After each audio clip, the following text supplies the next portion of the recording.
Hello, everyone, and welcome back to the Covenant Cast. I'm your host, Zach. And I'm Ben. And today, we're going to be talking a lot about the Covenant Masters. The very first qualifier happened this past weekend. We're also going to be covering, before we dive into that, a lot of industry news and what's been going on our weeks, and then, of course, we're going to be answering your questions, so stay tuned.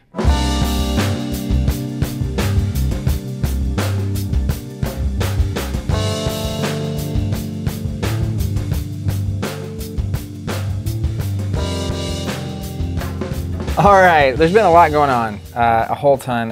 Last week we talked about the Way of the Force. There was an announcement from FFG. They were talking about the release date, which is next week, July 5th. Super pumped. We had Covenant Masters. But before we get into any news and all the other stuff that's been going on, first note is that next week, July 4th, is the day it's a Wednesday. It's when we normally record these episodes. So we will not be having a podcast next week. Too busy shooting fireworks. I was like, what did you just say? So yeah, busy shooting fireworks and taking the day off before Way of the Force comes out, which I'm pretty pumped about. So that brings us to our first bit of news, which is I didn't actually even read the article yet. I walked in here and Ben's desk is over here. And he had the article pulled up that had the Leia in her older, like, Last Jedi form. Yeah. Going Superman. Yeah, going Superwoman. Oh, yeah. Side note. Anyway, so Way of the Force spoilers. What's your take on the new announcement? I think it's just an announcement that's like, hey, get excited. This is coming next week. Yeah, get hype. Well, Leia looks awesome. I'm a fan of the mill, and she looks really good. Pairs well with Cassian, which is also, I think, in Way of the Force.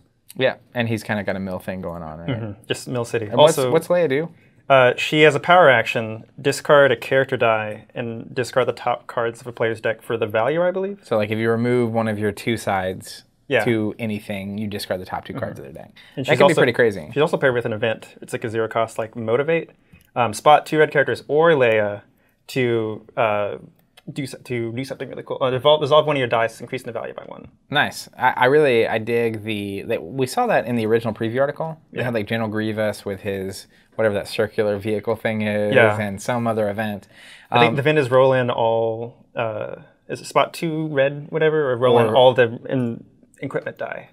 Yeah, something like that. So, but the idea of like having cards that are usable without the character, but also easier to access when you have the character. Because a lot of times, right, having 2 red characters as an example usually means you're running non-uniques. Or a unique and a non-unique. And so it's cool that basically the 2 primary archetypes of 2 character or wide decks can have access to the same cards. Yeah. But it's also risky, because like if one of your red characters gets defeated, you now have a blank card. Yeah, and especially, well, also if you have just Leia and then a blue guy, then it turns off either way. Yeah, so if she goes away, which is that's the give and take of those cards, right? It's easier to use when Leia's on the board, but at the same time, people are going to know what cards exist with Leia. And that's what I really dig. It started with the 2-player starter, where we had like Rey's lightsaber that was better on Rey. And I really dig the idea of cards that are better on certain characters, because, you know, if you're playing against Darth Vader, as an example, random example, if you're playing against Darth Vader, you don't want the deck to be too predictable. Like when the card pool gets big enough, you actually want it to be varied, and having surprises along the way is good. But at the same time, it's like expecting certain things out of Vader is kind of cool. Like, and there's these big moments that you kind of know are going to happen. So I particularly liked from the preview article today, as you might imagine, Blue Villains. Snoke's incredible. He's a 13-point character, which means he fits in like the Yoda spot. He's got a great ability, great die, that kind of thing. And it's a power action. The art on Torment, which is Kylo like pointing his lightsaber at whoever here to save my soul. Yeah. Oh my goodness. Like that's one of my favorite scenes in all of Star Wars, is that fight at the end. So like getting that good of art of him doing that. New playmat. I really, really hope so. So those are new sets coming out next week, July 5th. If you pre-ordered a Saga set, it'll be shipping according to when the title of the product that you bought said it would be shipping. We expect most of those to go out by the time the set is here next Thursday. And I'm just super pumped about Way of the Force. So I'm going to go ahead and insert some Covenant Masters takeaways and thoughts. That was really fun. Yeah, we've been talking about Coven Masters for a while, and we hosted the first qualifier this weekend, and the top 6 players qualify for the Invitational that we're going to be talking more about in the future. And I didn't think I was going to get a play, but then there was a player who didn't show, because we had an even divided by 6, right, which is the pools of the draft. Yeah, and you would have been made like 31 out of 30. Yeah. Good. So I decided not to play, and then literally 60 seconds, Little Parks and Recreation reference there, 60 seconds before the announcements are going to be made, it's like, hey, someone's not showing up, can you fill the spot? And like, I was planning on not, right? Like, my day was different. It was going to be a different kind of day. And so I hopped in, ended up making the top 6. I got this board, which I'm a huge fan of. This is a character board. Super good. That we've designed. And so I'll be playing at the Invitational. I guess you have the deck box there too, the white one. But it was so cool. I think the coolest thing, we've been talking a lot on the podcast for probably a year at this point about basically wanting to shift these events from the focus being on the winner to the focus being on the community and enjoying, being at these events. And so probably the most notable thing for me was the night before the event. It's pretty typical, like when we have a regional or a store championship for a game, for that night to be like people coming in, hanging out. We have a lot of out-towners coming in, and there's a little bit of tension in the air. You don't know if the deck choice you're making is right. You don't want people necessarily to know about your deck or your secret thing that you've got planned. Yeah. You come to the event and there's like pressure, right? Yeah. And then, but for a draft, it's like you don't know what you're getting. Everyone just comes in with a rival starter, and then, well, I don't know what's up. Yeah, and Did you pull a Yoda? Because no, I didn't. Oh, you didn't? I wish that would have been great. I did pull 2 Islas though, so my first 2 drafts had Isla, which is incredible. But that was basically you can prepare by practicing draft, which people were doing on Friday night, and that was awesome. Oh wow! But you also can't like spend time preparing in like a deck building kind of way. Yeah. So it removes all the pressure, right? You just show up and play, and then maybe the coolest part for me was. The way we did it is basically you randomly pair people and they get seated at their table numbers, and then they draft, right, with the 6 people they're with. Yeah. You build your deck, and then you randomly pair again, right? And then you do Swiss. So you play 3 games, and if let's say you went 2-1, then we draft again, but now you're seated with people who have similar records. Yeah. So you're seated with the people you're probably going to play against at that point, which is cool because now you're like socializing in a not you're my opponent context. Right? You're passing cards to them. You're talking about how the day is going. You're telling stories from previous rounds, right? Because it doesn't matter, because the decks are whatever. Yeah. You open and you see people's dice, right? So like you don't take a card and you pass it to me and I'm like, what were you thinking? Like that happened a lot. Must have been really good. What I liked most about the draft tournament is that there's a couple different groups of 6 people drafting. And usually in a draft, you play against everyone else. You've seen every single card that's gone through. You can guess what other people's decks are. But with that, you haven't seen majority of other people's decks they've made and what cards are available. Because you're not necessarily playing against the people you're specifically drafting with. Yes. At least until like the very end. Yeah. Yeah. So it was just cool. I mean, it was a super chill event, super fun. A whole bunch of us went out afterwards, and we just had a really good time. If I might add, my favorite part of that entire event was whenever everything's getting started. Okay, everyone sit down, pair up. We're going to start drafting, and as soon as all the packs are open, it was just like people talking. The packs were just settling down. Like, okay, cool, start opening packs. Just dead silence. Yeah, it was actually pretty remarkable because it went from a lot of chatter, announcements, open your first 3 packs, stack your cards together, and it was basically silence. Yeah. But the cool part of that is that by the last draft, when we're drafting the 3rd time, no silence. Everyone's talking, everyone's friends, and so I was literally at the top table drafting. Yeah. Even in the cut, and it's like. Super low key, super fun, and one of my favorite parts, right, is the fact that top 6, we all qualify for the Invitational. That's cool. The only difference between 6th place and 1st place at that point, besides pride or achievement, is that the winner got a wooden version of this character board as well. Yeah, so good. And it does look great, but it's the pressure is not there. Yeah. It's you want to win, but it's not the winner gets a spot at Worlds. Yeah, the winner gets this prize that no one else gets. The winner gets a first round bye at something. It's like a victory lap. And everyone's just having a good time. So we'll get into that a little more later. I wanted to give a quick shout out to Mike from Jedi Trials. That's a Star Wars Destiny podcast. If you haven't checked them out, they just started doing YouTube videos as well. They do some great stuff, and he came from California, which was awesome, and he had a really good time. He actually, I was sad. He was one of my 2 losses in Swiss, and he ended up not making the cut because he lost his last round, but he was 8th on strength of schedule, so he was barely in the not top 6, and that was cool. And then we also had a couple other notables. Ron Longy from Chicago flew in and represented the great state of Illinois. All around this country. And then the Texas crew was great too. We had people from, I think, Kansas, Missouri, Arkansas, Texas, Oklahoma, California, Illinois. I've been everywhere, man. That's right. I think those are the 7. So it was great. I'm really excited about the next one. Of course, we announced we didn't really announce. We put it up over the weekend. The next qualifier is going to be July 21st. Way of the Force is going to be out, so that'll be the set we're using. I want to play on that.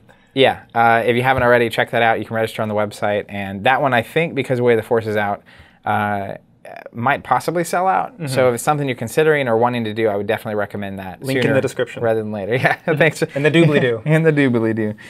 So yeah, super great time right now for Destiny. We have a new set coming out. Going to be a lot of drafting. We have another Masters. This is also Store Championship season. Yeah. So there's just all sorts of madness. Oh, also, Netrunner Regional. Yeah, that's the weekend. Are you going to play in it? Yes, I am. We rep in Jinteki and Shaper, my 2 favorite factions. That's awesome. We have you can see the box here. Rain and Reverie is coming out this week. It is going to be legal for the event. It is? Yeah. I did not know this. I'm making a Kiko Nisei all day. Just got shocked on camera. I forgot to ask. Yeah, and so a couple notes on that. I know that a lot of the Amazon orders got canceled. A lot of pre-orders got canceled because that product got allocated. All our subscriptions are going out. If you're a subscriber, you should be getting that on release. We also have it'll definitely be gone by the time you're watching or hearing this. Man, I'm so excited now. But FFG announced that there is going to be a reprint of this box, and we put the supply we expect back on as pre-orders, and that's probably going to disappear quickly. That's good. But if you missed that and you missed pre-ordering it wherever, you can hop over to the store and hop on the wait list. If we do end up with more, we'll get them and get them to you as fast as we can. So, rip in peace, Netrunner. I'm super excited. I'm actually genuinely surprised, and we may talk about this on a future question or topic, but the demand for Netrunner products after it was announced that it's going to be gone is one of the craziest things I've ever seen. It happened. It kind of happened with Conquest too. Yeah. Just as soon as they announced it, it's just woof, gone. Can't buy it anywhere. Yeah, I mean, it makes you wonder, like, had there been that level of demand for the game when it was actually getting printed, I'm curious whether or not Netrunner would be going away. I was thinking if it was on its way back, I feel like the general buzz and community around the store, because this most recent cycle has been nuts. It was like Rashida Jenkins and all that. And the revised core set. It was definitely on its way back. Yeah. Period. Yeah. Yeah. I came by for the monthly, played in it. Yeah. I did too. I played the day before. I played in yeah, we both were there. So what else has been going on? In news, I'll go to my week. Already. Well, we'll get to the week. Yeah. Lando's Falcon for X-Wing is announced. Have you seen that thing? Yeah, I have. The pod that comes out the front. It's really cool. I was maybe most surprised that there's going to be a Scum Han pilot. Yeah. That's pretty cool. And Kira was there too. Really? Is she a pilot? She's a crew member. Okay, all right. Yeah, I don't know that we ever saw her fly the Falcon. Well, we saw her I definitely should do that, and then she was like, get out of the way. Spoilers for Solo. Well, at this point, it's fine. But also, whoever's piloting the escape pod thing is the droid. So I just knew it was L3. I didn't know her name was L337. Which is Leet. Leet, potentially. Potentially. It's normally 1337, right? No, yeah, but like L3, because the droids have to have a letter and number. Yeah. When I heard that, my brain kind of broke. And just it has to be one of the Lego guys. Whenever they were in charge, it's like, okay, that's cool, let's keep it. Yeah, well, at that point, you're probably way too far along to change that character's name like that. But L337. I'm super pumped, man. X-Wing 2 second edition looks great. Yeah, it does. We actually, you can see it here. We have one of the core sets. Well, if you're watching, you can see it here. We got some press media copies of some things. So 2 things I would say is check out our Facebook if you don't already like us there, or Instagram. Stop what you're doing right now, hit pause, or let it keep playing if you're listening to it, and just navigate over and do that. Because I'm planning on doing some Facebook live streams. We might do an unboxing. My preference would be to start with the Galactic Empire and break that down. I'm super pumped to see all those pilots. But we're also going to be doing some Instagram stories, so you need to be on our page to do that. And we'll obviously do some Instagram posts. But plenty more to come for X-Wing. We'll also be adding the You've been working on these Yeah, I have lately. been. The last of the learning series is almost there. Yeah, so the full X-Wing 2.0. What videos are you working on right now for the X-Wing, the Learning X-Wing series? Currently working on, I'm just finishing up the last one, which is just a little... What is it? Oh, I'll finish up the last two, I guess. One is how to play X-Wing 2.0, and the other one is what is X-Wing 2.0. Cool. So we kind of worked backwards on when you should watch them in chronological order. Oh yeah, well, a lot of people listening and that already watch what we do play the game, so they don't need to learn how to play necessarily. But we did a George Lucas kind of. I'm actually the prequels. That's pretty funny. I'm excited for the so we do a what is, which is like a basic 5-minute like here's what you should expect about from X-Wing, and we do one turn. Me and Alex, one of the co-designers. The second video, we played an escalation game from the core set. Yeah. Which is one of my favorite ads. That's a really cool format. They have like the quick build cards on how to like build a ship because the point costs aren't on them, right? Yeah. But there's a format that basically, with a single core set, can make it feel like a full game. So if you haven't checked out X-Wing, I would definitely recommend getting a core set whenever it does come out because it'll give you a great feel for the game. And don't they have other things for the escalation format as well? Not just the core set, but like other ships? It's a real format. Oh, I'm really excited about playing that. So every ship is going to have a quick build card. Okay. And then a threat ranking, so you can play escalation with those builds. 1 to 4. Forever. Great. So that'll be pretty cool. We also, one of the things that doesn't seem like that big of a deal that I'm pretty pumped about is for Game of Thrones. Now, we mentioned this last week, and I've been hearing the sirens call a little bit, and they previewed the dragons, right? The Drogon and stuff. That'll be this big sirens call. The mid-sized dragons, I call them. Teenagers. But one of the things we talked about forever was basically at a certain point within LCG how difficult it is to get in. And so I love that they're putting this out, which is they're doing starter decks for each house. And this decks are like a pack of cards, right? $15.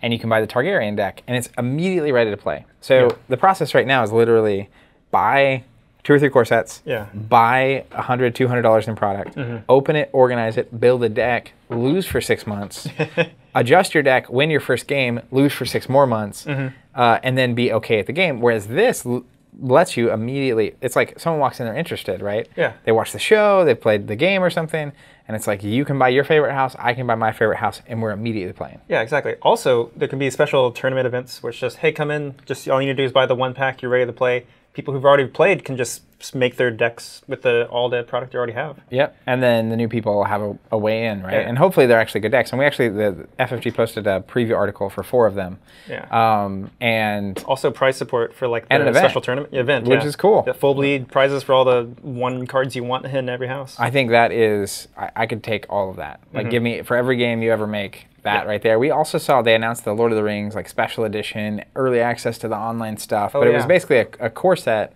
with 2 pre-built decks instead of like a random smattering of cards. And an app. Was it an app add-on, or was that actually just the game, access to the game itself? That's the physical version of it. Oh, okay. And then you get early access to the app whenever it actually comes out. But again, I think that movement from, because the reality, right, when you're getting into a game, for a seasoned card gamer, a smattering of cards that you build a deck with, not as big of a challenge. Yeah. But for a completely new person, be able to buy a core set and open it and start playing immediately is a really big deal. I think that has tremendous potential for just the size and introduction of people into these communities. Yeah, like a kickoff for Guild Ball. That's right. And so then going through my list here, one last thing I wanted to mention is Breath of the Kami, which is the first pack of 6 weeks for L5R. Has shipped. Some spoilers posting that's coming out this Thursday. By the time this podcast is up, it'll be out. New Mantis Clan finally. New Mantis Clan, tell me more. Yeah, 4-cost unique character. I forget what she does, but she remember her being really good. But Mantis Clan's just neutral, and like they're not their own clan. They're just cards you can play. But also there's a new Crane attachment that's just like attached to a Shigenja character, like 2-cost. But then, like, when your opponent plays, I think whenever they play a spell and it targets something, you can, after it fires, you play the spell with a new target. It's something like that. That's crazy. It's really, really good. Now, you were a L5R guy for a while. Yeah, for a while. Like, I kind of switched to Netrunner. I've been focused on moving and everything. So yeah, it's like, life happens. Yeah, but then 6 packs, 6 weeks is a good excuse to get back in. Yeah, especially with the untimely demise of our good friend Netrunner. Yeah, Netrunner. Yeah, I moved closer to the shop just so I can play more Netrunner. And then Netrunner stopped. So now it's looking like L5R or Game of Thrones, or Destiny. There it is. Actually, second edition Next Wing I'm looking forward to the most. Yeah, that'll be pretty legit. Yeah, but that's not for a while. Way of the Force is coming out just in a while. What did you say? Way of the Force is coming out pretty soon, so I'm just going to go for that. Next week. What faction are you going to play next wing? Rebels. Only just because... Scum. Yeah, well, thematically, I love the Empire the most. Thrawn is the coolest character in all of Star Wars. You can try to fight me on that. Almost got a spit take. Ready to slam down on that one. But I really like the Rebel design ships. I'm really keen on trying to use U-wings and A-wings to try to block people from moving and also still shooting at the same time.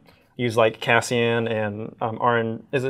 Who's the A-wing pilot who can shoot at range 0? Like Arwen or something? I don't know. Aaron? Yeah, the guy who runs into the executor. Yeah, that guy. I'm really looking forward to just flying X-wings and being annoying. Yeah, and A-wings. Yeah. You like the A-wing? A-wings, X-wings, U-wings, all of them. Yeah. Well, I'm obviously going to play Empire. Yeah, of course. You've been listening to us for any amount of time. So besides all the gaming news, I mean, that is like Arvel, by the way. Arvel Thanks for the assist over there on that press. Yeah, I was like, I knew you were close. I just didn't know what their actual name was. Yeah, that's something A, because it tries an A-wing. So there's a lot going on. What about Non? Yeah, tabletop. It's pretty good, Brad. Oh yeah. Man, got the joke in. Ruggles special. Known for his humor, nowhere. Nowhere. Got John to smile on that one. my biggest thing, other than Westworld, we can get to in a second, JoJo's Bizarre Adventure Part 5 has been... I don't know where you kids come up with these things. It's official now. I've been waiting for a while. Is that like Land Before Time 87? Yeah. No, it's a Japan anime. It's an anime. It's from a manga series been going on for 20 years. Wow. Love the art style. Love everything about it. That's why highly recommend you try it. For like the non-anime viewer, try that? Yeah. All right, say it slowly. Where do they start? JoJo's Bizarre Adventure. Go on Crunchyroll or just YouTube clips, wherever. Yeah. It's fantastic. All right. Well, I might take you up on that just so I can talk about how crazy it is whenever. Anyways. I really hope. Okay. So that's a big deal. And then Westworld Season 2 finale. What's your? We're gonna just take like 2 minutes here. What's your take on Westworld Season 2? Better, worse than first season, or the same? Okay, so basically at this point with the show is I hate it. I want more of it. It's basically... They have you right where they want you. Yeah, compared to the last season finale was like, what? The season finale was like, huh? Wait, what? It was great. It was like times 10. Yeah. So for me, it's like, I mentioned this episode or two back, but it's like, I kept oscillating all season from completely confused to, oh my gosh, I love this. Yes. And I think part of what happened with the season 2 is that season 1, spoiler alert if you're not familiar. Oh no, this is gonna be bad. But skip ahead 5 minutes. Yeah. I haven't seen Westworld season 1. But it was like the grand reveal. I don't have to specifically say it. Was okay. Don't skip ahead. The grand reveal was simple enough that it just made sense. It was like, oh, because like you still understood what was going on the whole season, but like the twist, if you will, this is where spoilers are. If you haven't already seen it, is that basically the whole season they've been showing you like handfuls of different timelines. But it doesn't feel like that because there are robots in the show and they don't age, but the humans do. And so it doesn't seem like, it seems like they tell the story in a way that it all seems like one story. And then they reveal that and it's like, oh my goodness, now I get what was really happening this whole time. Unless you were on Reddit and knew the whole time. Yeah, which I didn't because I don't ruin things. Yes, you should do that. But this season, it was like that same thing was happening. You knew it was happening. And so like I knew what was happening every episode, but I didn't know what was happening. So by the time you get to the end, it's like, okay, now I kind of get what was happening. Yeah. But I also feel like there's more going on than I have the capacity to comprehend. Like you have to read an article that a Hollywood Insider had with one of the show creators. Yeah, I know. But like they basically just go back and forth Q&A, just like, what is this? What is this? What is this? And she answers all the questions up until the point where they will spoil stuff in the future. Yeah. And it's very informative. Highly recommend it. That's what, for me though, it just kind of boils down to like, I enjoyed it. I'm curious to see what happens next. But like, you know, I kind of thought actually at the end of first season, that we were at the point where we're now at the end of season 2, right? Whereas like I thought they were about to get out of the park and go like wreak havoc on humanity. And then, spoilers. Now I feel like they figured out how to get out. Yeah. And they're actually getting out. And we're going to see the next story.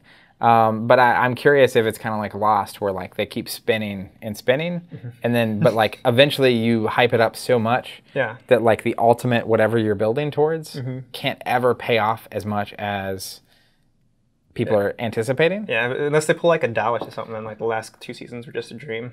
I don't think that's gonna happen. Yeah, I hope not. Yeah, but isn't that what Lost was? Like at the very end, it was just like half it was a dream. It was purgatory. That's the stupidest thing ever. Well, and it was purgatory when they said it specifically wasn't purgatory. That's why people got upset. Oh, but that's neither here nor there. Oh no! All right, so hey, we are now going to segue into Ask Covenant. You can use the hashtag Ask Covenant on Facebook, Instagram, Twitter, or YouTube, or obviously just reply in the comments. But include hashtag Ask Covenant. And we'll answer your question right here on the show. We love answering the questions and are always humbled by the fact that there are as many people asking questions as there are, so we really appreciate that and appreciate all of you listening and participating in the show. Question number 1 is from Ira Faye. Asks, why did you cut to a top 6 instead of a top 8? This is in regards to the Covenant Masters. I thought pods could be up to 8 people, and with 8, you would end the event with a more exciting 3-round finish and a single undefeated player. With 6 people in the cut, isn't it possible to run 3 rounds and have no one be undefeated? This is actually linked to kind of the driving philosophy behind a lot of what we're doing and a lot of the events we're wanting to host, which is there's 2 things here. One is that the ideal draft pod for Destiny is actually a group of 6. And so cutting to 6 means that we can have a basically final table draft. Instead of them bringing a deck in that they drafted earlier to the cut, they actually are going to draft again together. And that links to the point number 2, which is it's not a focus on the winner, and it's way more a focus on the community. And so being able to cut to a 6 people per, group that can draft together, and you have the crowd around watching and interacting and spectating, which was awesome. Not even whispering, just talking. Like just straight. I mean, yeah, it's like it's pretty cool. It just kind of changes the focus, and even then, it's like I mentioned it earlier, but the idea that the only difference in terms of prize structure, top 6 qualify for the Invitational coming later this year, and they also get this the blue character board, and then the winner gets a wooden version of the character board. And so it really, even if it came down to a tie, it would ultimately be broken by strength of schedule because we just continued the Swiss rounds basically into the cut. But even then, I don't think any of the players would have been like upset that it wasn't, no one was a clear winner. And it may well been, I don't know how the TOs, Grant and Ryan, would have done it, but if there had been a tie, there may well have been a grudge match where it's like you guys are going to play and the winner's going to take this. Or like high roll or something. But yeah, I mean, I think in terms of like events, I played in a lot of tournaments. And it was truly one of the more, there's a community word. Based. Well, it's like it was just a profound difference in the event compared to a lot of the events I've been to because the tension wasn't there. And so you could really lean into just enjoying the other people and having a good time. And I think that's incredible. Like that's why we did it. And that's what we're going to keep doing and keep finding ways to do. Yeah, I love events like that. Like less cool. like not even tournaments, just like other events. Hey, get together, make creative decks or something. Sure. I mean, there's anything that's more about having fun than winning the game. Oh yeah, I mean having fun and enjoying other people, right? Yes. And being a part of that community. Yeah. So and we could have done that way. Now, what's cool too, even from a competitive standpoint, going into the final game of the 6. So the way the structure of the tournament worked for people that aren't familiar, 9 rounds of Swiss. You draft before the first round. You play 3 rounds, right? You draft again. You play 3 more rounds. You draft again. You play 3 more rounds. And then the top 6 draft again, and then they play 3 more rounds of Swiss against each other. So you drafted 4 times? Yeah. Okay. It was crazy. A long day. It's so fun, though. And so they draft, and then they actually everyone there plays 3 more rounds. So it's also a few things happening there, right? Which is, if there are 6 players, or even if there's a top 8, if you lose top 8, you're out.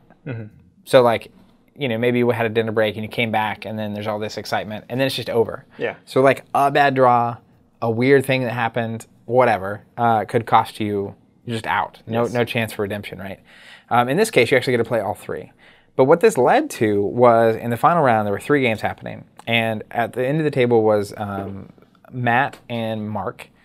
And in the middle was Philip and Travis. And then there was PJ and me. Oh, yeah. And so it came down to, if I win and Philip loses, I win the tournament.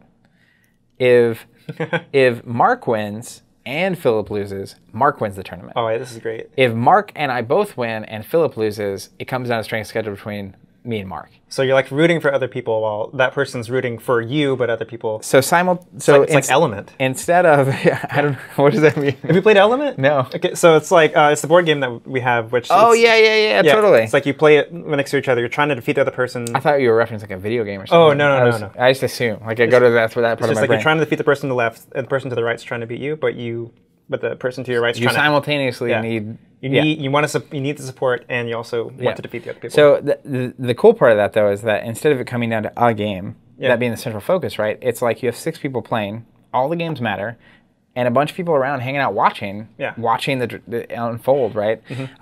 So there's a lot of reasons we did it the way we did it, and there may be more, but that's a lot of the really good ones. So thanks for the question, Ira. Next up is from Caleb Vance. He asks, Ask Covenant, do you foresee any non-FFG game becoming awesome enough for you guys to cover and support it?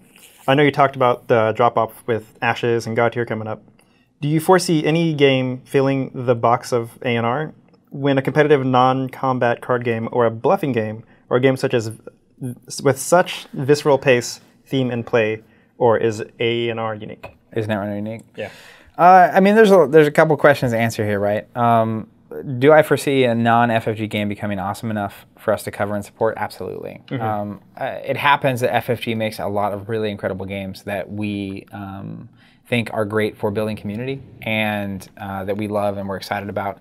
So it's not the case that we just exclusively that's our choice, right? Like we're only going to sell FFG games. And there's a handful we're already looking at. We've been talking about God Tier for a while. I imagine that it ends up making the grade.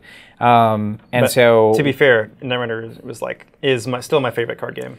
Yeah, well, that's the second half of the question, right? So like, do I think that there will ever be other games? Yes, absolutely. Maybe as soon as God Tier, maybe sooner. We always have our eyes out, but you know, it's interesting because we're focused on ultimately games that can allow us to build communities that restricts what's even out there. So we'll see. And then the second thing is, do you foresee any game filling the box of Netrunner? No. Well, maybe I'd like to see Netrunner resurface somewhere else. Like just the system itself. So it's such a great game. Yeah, I think we may get to that in a future question. I'm interested in seeing what FFG is going to do with the Android universe. Yeah, I'm kind of invested in that. I think it's wide open. Yeah, they've had the novellas. They have a couple board games. New Angeles. They've done the RPG, right? The RPG. Isn't there an RPG? Well, they're doing a special thing using the Genesis system at the Magnum Opus event. Because there's a character and that kind of thing. Yeah, I'm really they're doing like something to do with like all the gangs in New Angeles or something. But I'm really excited or interested in seeing how they're going to handle like the Netrunner world in that, because I might make like a couple of one-shots and host it at the store. Yeah, because you do RPG quite a bit. Yeah, I do. I DM the group every week. For me, I do think A&R is unique. I think it's going to be really hard for a game to replace it. And we talked about that on our Netrunner Getting Flatlined episode a few weeks back. But, I think the hard part is that a lot of these games that people fall in love with, a lot of times the first game that you fall in love with and really dive into the community, right, holds a special place in your history and your heart and your life. And it's really hard to replace that. Yeah. But at some point, usually most people find the next game. That doesn't mean though, so I actually keep decks or squad lists or whatever. I usually keep 2 to 4 around for basically every game I've ever really gotten into. Yeah. Because I was just used to, besides Pokemon, which was one of the first games I got into, pretty much all those. Every other game I've gotten into has at some point gone away. And so... I have your Spoils decks. Yeah, Spoils, there was Lord of the Rings TCG, the Star Wars TCG, the Star Wars CCG, like Monster Apocalypse, down the line. You still have Star Wars LCG cards? LCG? Yeah. Yeah, I have all my cards. I'm actually, with that game, I'm planning on building a draft pool. Oh, yeah, that actually sounds fun. That sounds like a good game to draft. It would be a good game. I would be down for that. But yeah, I mean, I don't know whether or not a game will replace A&R. I do think other games will come out and people will either stop playing games or move along to something else, or keep playing Netrunner. Like I think there will be a every game I've ever seen that people really care about, there are still people playing. Yeah, there's already support for like like different formats, like different like banning, like rotating ban lists to make things different. And I'm sure there will be, just like every other game I've ever seen, Yeah. some community group that takes up the mantle, Yeah. starts putting out new stuff, starts maintaining That happened with the Star Wars TCG, right? and CCG. Yeah. Oh yeah. And I don't know that it's happened with the LCG yet. Yeah. Yet. Yeah. All right. The next question comes from local Josh Forbes. Okay. Hashtag Ask Covenant says, with the unfortunate end of Netrunner and the fortunate timing of Thrones intro decks being released soon, they're on the boat, as he notes.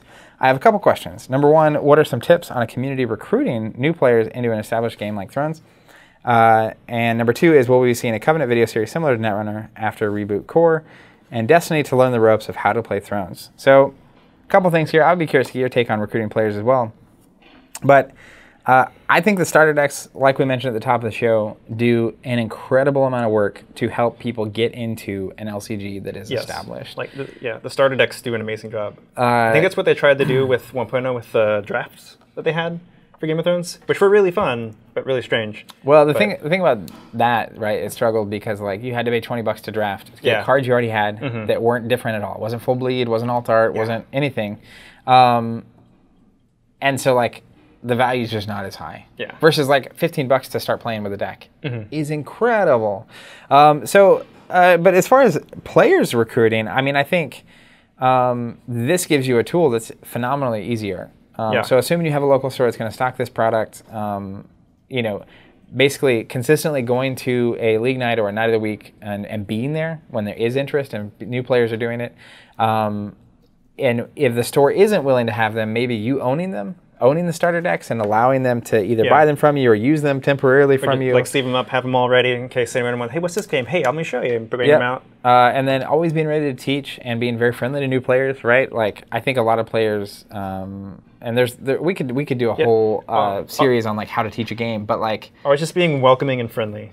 Yeah, it's and like really it. Not spiking them into the ground. Yeah. Right? Where it's like, give them the better deck, you know, maybe handicap yourself. I don't like making bad choices in a game because that demonstrates play that's not correct. But like, make it interesting and exciting and get them engaged. But I think the main thing is being consistent, showing up, and being prepared to help and teach. And the other thing is literally bringing people in, right? Like if you have friends or people that are somewhat interested, bringing them and showing them, and now having an entry point that is $15 makes that palpable. Yeah, or you can like host your own tournament with your own prizes. Like whenever 2.0 started, Chris Kaiser hosted KaiserCon, and like I helped make some prizes for that too and help run an event, and that was really awesome.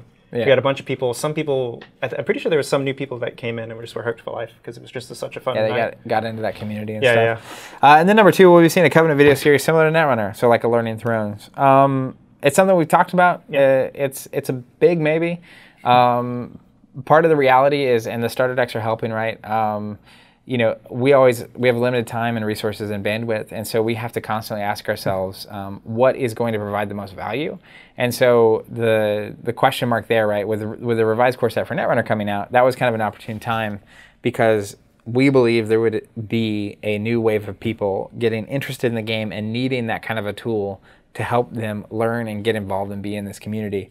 And so with the starter decks for Thrones and even the event support for the starter stuff, it is something we've been talking about. So we'll see. Those series are an evolving framework for how we like to help people get into games. So would love to be able to provide that kind of a tool, but it's still pending. It's a question mark? Question mark?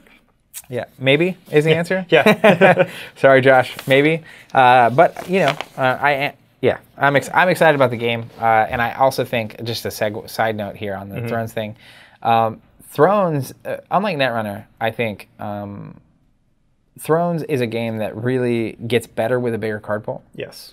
And so when they did the reboot and flushed the card pool out, right, it's, I'm not sure that was the right call. I think a reboot was the right call. Yes, but I think, for sure. Sort of like with X-Wing is doing the second edition, I think they've learned, right, and that's something that happens is like, it's getting rebooted and they're doing a kit for each faction that fully refreshes all the old stuff into the new stuff. That's nuts. Yeah, like if second edition Thrones had started with 8 deluxes out. Yes. Like, that's what they should have done. They should like no core set, just 8 deluxes. If they'd done no core sets, a starter deck for each house and a deluxe pack. Yeah.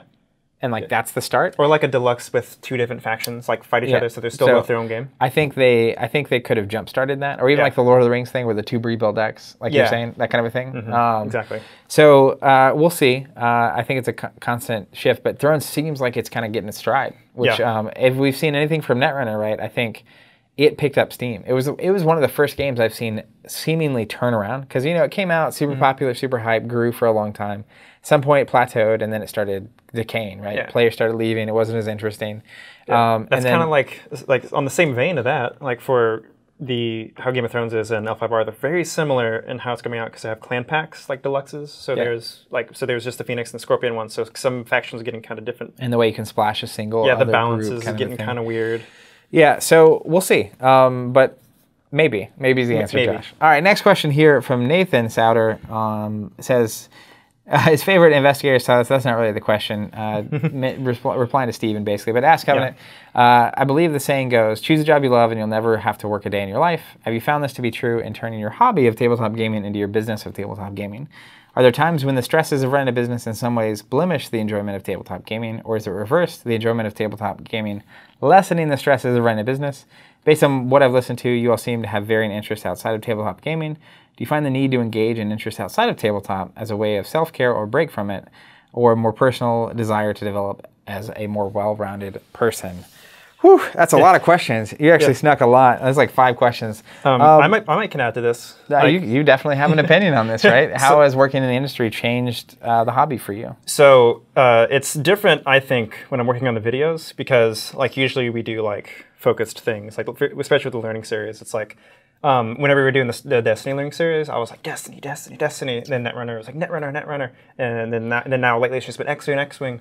But also the same side is like I work like normal hours, like 5 o'clock when the store opens, but then I have to leave. I want to go home, but like I want to stay at the store and I want to play, but I want to leave. I want to go home. It's a struggle, eh? Yeah. So like I get really excited about games, and then I don't have any energy to play them, because all my creative energy goes straight to the videos. Yeah. I mean, I definitely think there's a lot of that for me as well. But it's if I could say anything on the there's a lot of answers here, but it's really leveraged. So you can imagine, as an example, for the people that recently are dealing with Netrunner going away, when you care about something legitimately, like you're involved in the community, you play the game, you've been around the whole time, it's something you're excited to see when it's coming around. Even just, we are focused on building communities, right? And Netrunner is getting its second breath, right? Like it's catching its air. And seeing it get shut down, there's definitely a personal, I thought it was really funny, someone had taken screenshots of Steven's faces when we were recording that episode. But there's a real like everyone else feels, right? But then it's also tied to your literal existence and like capacity to live, right? It's your means. So it's definitely leverage though, because like when, as an example, X-Wing came out, it's obviously something that as a business we can sell and can allow us to keep doing what we're doing. But I'm a huge Star Wars fan. Like Star Wars? Yes, I'm a huge tabletop gaming fan, and so like that game, and same thing with Destiny, right? Like I'm still obsessed with Destiny, but at the same time, it's like the trials and tribulations of like Destiny not getting a set for 5 or 6 months. It's like double. It's like it hurts twice as much, because it's not only as a Destiny player and a fan, it's like I know this is hurting my community and my game and this thing that I love, and I don't have any new content for it. It also affects the business side of things. So it's definitely a double-edged sword. And then on the like emotional energy level, I definitely feel that a lot, where it's like, I find myself looking for hobbies and things to do that aren't games. Because a lot of my friends came from tabletop gaming. My coworkers are people I've known for a long time, and they are working this every day. So it's everywhere, right? It's just all around us, which can be great, right? I mean, that's the dream. But at the same time, it does exhaust you to a certain extent, where it might be 5 o'clock and it's Destiny night, but like you just don't have it in you to do more. On the same note, I like to, whenever we go to go meet the creators and designers of these games, like they have such like an impassioned like promotion or just like yeah, this game is great because of this, and I put all this. They put all that. You can feel all the passion and love they put into it, and you have more insight into the game. You just want to play more of it and have greater enjoyment out of it. Yeah, well, it reminds me a lot of the feeling. If you're listening, you've been to these events, you'll kind of know what I'm talking about. But when you go to a really big tournament like Worlds, right? Yeah. And you play all weekend. Yeah. And before the tournament, you practiced a lot. I mean, you've been playing all the time. It's all you've been doing. And so you'd expect after like a full weekend of playing, right? You get in the car, you're on this long 10-hour trip home. Yeah. The expectation that someone on the outside might have, and I know this from my fiance's take on this, is that like, surely right now, the last thing you want to do or talk about is games, right? But that's not true. No. Like, you're simultaneously amped up and ready to play again and ready to just keep playing, and you're on this high, but you're also exhausted. Yeah. And so it's balancing that, right? And I think, I don't really think to myself like, hey, I need to have hobbies that aren't tabletop. Like, it's not intentional in that way. I think it's just natural of like, it's Saturday and it's like, do I want to play? Like, I played last weekend in the Covenant Masters, right? Yeah.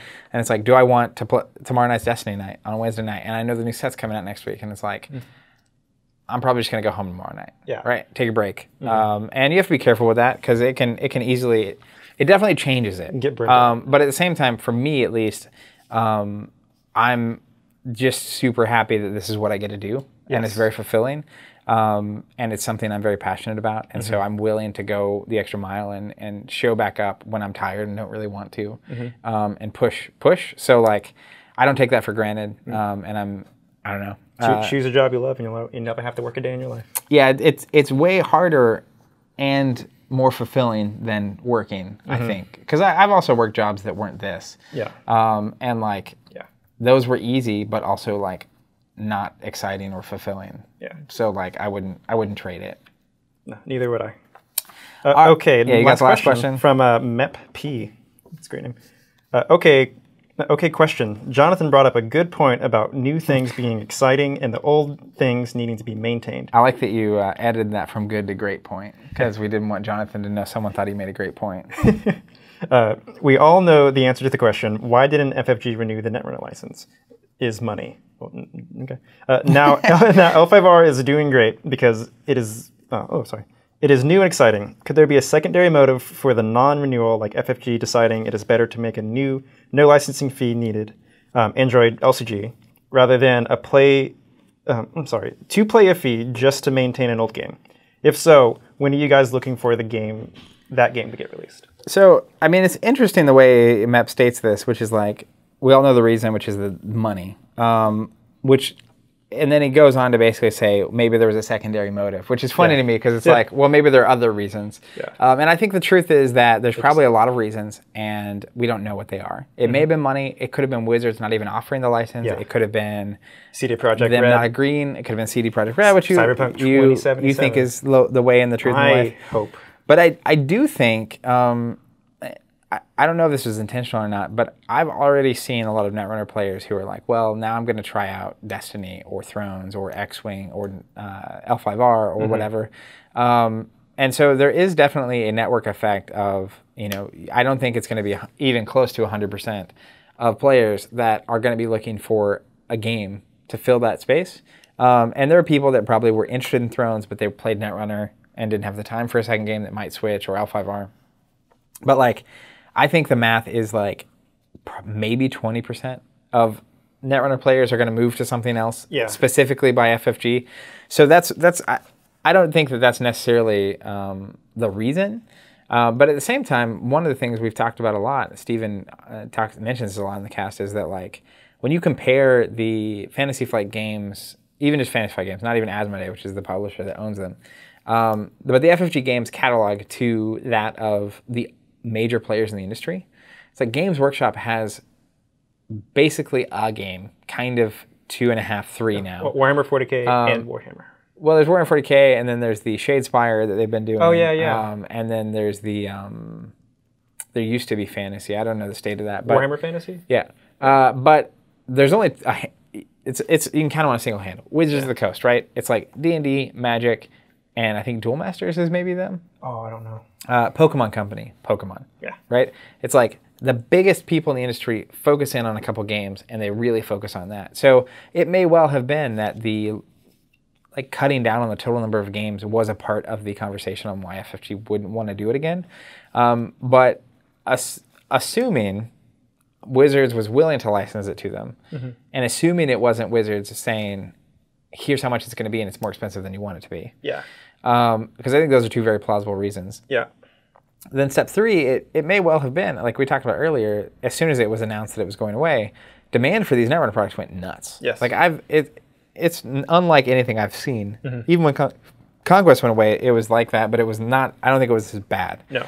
And so what that tells me is I feel like there were a lot of players who were interested in Netrunner, maybe had played it, had stopped buying it, but were on the periphery.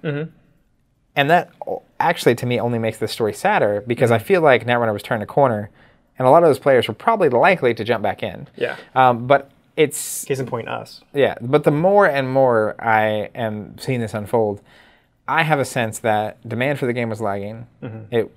Based on the numbers, it wasn't necessarily worth it to keep pushing forward. Whenever the decision had to be made, again, it's like, how long ago did this decision get made? And now it's going away, right? But it's like, is it just money? Single tier. I don't know. Like, I think that's maybe too simple, but Occam's razor would say yes. Money. Yeah. Ultimately, in some way, it was about money. Yeah. Right? Like, someone didn't want the other company to make money or wasn't willing to pay as much money or whatever. Yeah. But yeah, I mean, it's really fascinating. I'm curious. The Netrunner, I'm fairly confident the Netrunner license, in one way or another, will pop up again somewhere. Yeah. I would not be surprised to see either in the next couple of years, like a Netrunner collectible game by Wizards, or them license it out, just like you were talking about with the CD Projekt Cyberpunk 2077. Yeah. And as far as like FFG, it's like it's a weird issue, right? Like the mechanics of a game being an asset that someone owns and can license. And I know a lot of people have a lot of views on that, but like it is sticky territory because like what can you actually protect and what do you own? I do not expect FFG to make a game that uses those mechanics. They should just make a satire game called Netrunner, and it runs almost exactly the same, except it's just so very different, and it's just jokes everywhere. I'm going to do a not run. Yeah. But do I expect them to release other games? Sure. And I don't expect them to release other games that are like Netrunner. Yeah. Exactly. I do expect them to release more games in the Android universe because that's an incredible universe that they've built that a lot of people love. There's no reason for them not to put something out in that. So even like I would be interested in a cooperative cyberpunk game. Yeah, kind of like Lord of the Rings or Arkham Horror, but you're like trying to go around discover agendas to expose the corp. Yeah, it's like you're playing against the corp. Each player's a runner with a character, and you're building your deck and stuff. Well, one's a hacker. The other one could be a police officer. Could be any number of roles, right? Yeah, it could be anything. Could be one of the human-verse people busting up biroids. All right, so I have a question I'd like to ask the audience if you don't have one that comes to mind to get out of here. No. All right, so we end these shows on questions, and we love reading everyone's answers in the comments, particularly on YouTube. So I would love to know if there was a new game being made by FFG set in the Android universe. Pie in the sky, what is the game that you would like to see designed? What is it like? We kind of briefly mentioned a cooperative Android, kind of like Arkham scenario. Yeah. But what would you like to see? And I'm curious to hear what everyone thinks. Thank you all for watching or listening. Until next time, keep playing.